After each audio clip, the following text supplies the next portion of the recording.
Dans la région, comme vous savez, la situation sécuritaire, en tout cas, nous essayons d'évoluer sur les champs de bataille. Ça, c'est la première des choses, parce qu'il y a plusieurs facteurs qui rentrent en ligne de compte. Sur le champ de bataille, il y a de l'évolution. Si on prend de 2023 aujourd'hui, nous avons pu récupérer beaucoup de zones que nous avons pu pacifier. N'empêche que l'ennemi se renforce aussi. Il y a beaucoup de combattants étrangers qui rejoignent le rang des terroristes.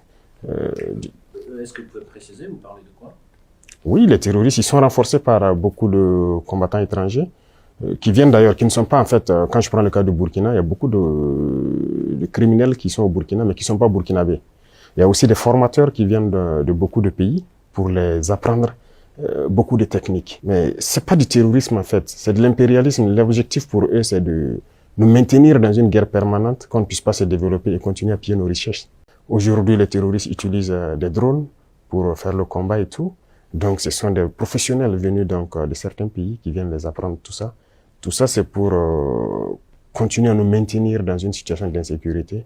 Mais nous prenons la mesure de la chose, nous nous adaptons à chaque fois à leur mode d'action et nous continuerons le combat jusqu'à récupérer l'entièreté du Sahel. Y a-t-il des pays concrets qui financent ces combattants? Tous les pays impérialistes financent ces combattants. Voilà, ils sont nombreux.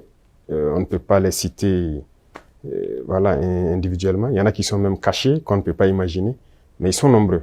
Ils sont nombreux. Moi, mon plus grand regret, c'est d'avoir passé une bonne partie de ma jeunesse à écouter des radios comme RFI, France 24.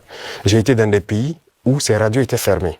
Mais on prenait des applications, on enregistre leur journal pour écouter.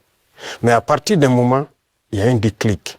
Et je commence à comprendre qu'ils conditionnent nos cerveaux pour accepter ce qu'eux ils veulent. C'est leur narratif qu'ils veulent qu'on apprenne. Et depuis ce temps, moi je commence à faire la part des choses et j'ai compris que c'est très dangereux ce qu'ils font. Et aujourd'hui, plus que jamais, je me rends compte qu'ils ont conditionné l'esprit, surtout des Africains.